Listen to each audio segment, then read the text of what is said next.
Yeah, he got born again 2 weeks before he got killed. He did a television interview on 60 Minutes. And if you could ever get a hold of that, I've only seen it once, but it was so intriguing. It impacted me as much as Benjamin Baruch did. And Benjamin Baruch, when I heard his show on the Art Bell Show, changed my entire life.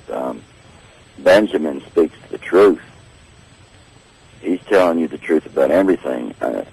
That man, he's a man, but he sure has some insight, and he's a good man, and he helped me through some tough times personally a year and a half ago or so, and I have the deepest respect for him as a man, you know. Don't hold nobody above God, but I have the deepest respect for him as a man of anybody that I've ever met in my entire life. Indeed. So are you saying then that these reptilians are really demons? I'm saying that that's exactly what they are with 100%. So is it that when you come across a reptilian, not one who is morphed into, say, a Hillary Clinton or George Bush, but an actual demon-looking alien, is that alien body, is that real? No, it's not. These things can shapeshift into anything from a mouse to their true being is a serpent, but they can form into anything. All right. That's why I believe in the Bible, somewhere, I can't remember exactly where, that the beasts will go mad. And I remember reading in Genesis, correct me if I'm wrong, and somewhere in Genesis, when he was telling him about the animals on the ark, everybody says, well, you can't get every animal. Well, that's probably true, because he said, he was talking about the clean beast. Am I correct? Two of the clean beast and 7 of the unclean? Yeah, and you know what I'm saying? So there was something out there that was wicked, that was a beast. And my theory on the underground tunnels is this. Before Noah's flood, Satan knew from his beginning he had an end. I mean, he knows it.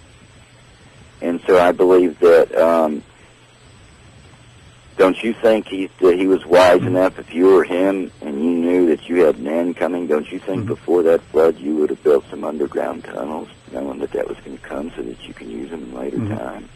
Well, it seems to me that would be the only place that you could go, is maybe somewhere to do it. Yeah. And I would think also that they had, the demons would have knowledge, supernatural knowledge, and they could probably build anything they want to anyway. They can, but they're limited. Now, they're the prince of the power of the air. And I believe that's why them tunnels are there, because they're not the prince of the power of the water, are they? Point taken. So, let me ask you, do you think that there are bases on the moon? Yes, I do. I've seen some photographs that were crypto top secret of the dark side of the moon, and it was lit up like a Christmas tree. Now, I can't tell you if it was bases or street lights or volcanic activity. I knew it was lit up, and it makes you wonder why the other side's not lit up, doesn't it? Well, even if it was volcanic activity, there would be the other side would have some things, and I know that the astronauts had gotten in. I heard the tapes of the firefights. Have you ever heard them? Heard what?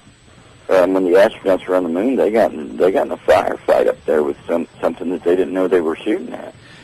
Well, now, I know people believe in the moon hoax theory and this and that, but I believe they got there. I have no reason not to believe they got there. I mean, look at where they get their technology. I believe their technology comes from demonic beings. And George Bush sure has a, well, I'm not going to say it the way I would, but he's got a thing real bad for going back to the moon, doesn't he?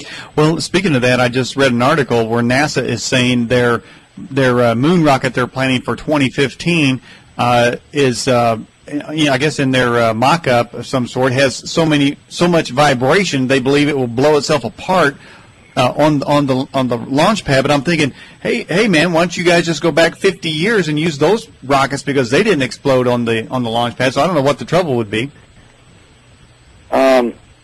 Hypervelocity. I believe they want to get there quicker. Mm-hmm. Believe me, I mean, President Bush, from what I understand, just bought 100,000 acres next to Reverend Moon, and from one of your previous guests, Barbara. Yeah, Barbara Brown. And that's a fact.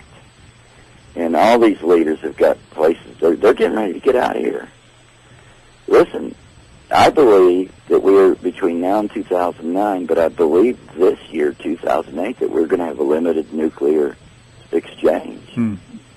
Well, interesting. We had a guest on who said he is actually one of the two witnesses listed in the book of Revelation, and he said from his spiritual sources that April of 2008 we're going to see some stuff just like that. So that kind of coincides with what you're saying this year. Yeah, but I have a hard time believing that he's one of the witnesses. That's still up for debate. But I mean, at least he did say that somewhere in his spiritual research, I would trust that he found that false prophets too have truth in it. To me, if you got 99% truth and 1% lie, the whole thing's a lie. Mm-hmm. So they can have some truth into it. I mean, some of these psychics and stuff, they're demonic and going to hell in a handbasket if they don't change things. But they do see futuristic things. That's how they stay in business. And your dark side. Understand this: Christians out there, let me tell you something. You think you're all high and mighty, some of you. I'm a wicked man. I blow it every day. But I'm going to tell you this, and Ben made this clear to me. You better know your enemy, because if you have as much dedication as your enemy and the Muslims, let's take, for example, the Muslims, the dedication to their God. Now, our God doesn't expect us to blow ourselves up and do stuff like that, but it's the dedication to their God unto the death. Why don't we have that kind of dedication to the true and living God is beyond me. We wouldn't be having all these troubles in America if we were dedicated, but we're in our easy chair. You want to see the true church? I seen a video today of some secret gatherings of Christians in Iran, and they were praying to get bolder, and these people go out and speak, and they were saying that the 30 and under crowd, they interviewed a few of them, and they were just some of them didn't believe in anything at all, and will say that they're not Muslim because they don't know what to believe anymore, for crying out loud. There's this, there's that. And you know why most people don't believe in Jesus Christ? Because it's that simple. And the world makes you think that things have to be so complicated. To get to the king of the universe, you got to do this, take peyotes and all this stuff. It's a lie. It's a big, fat lie.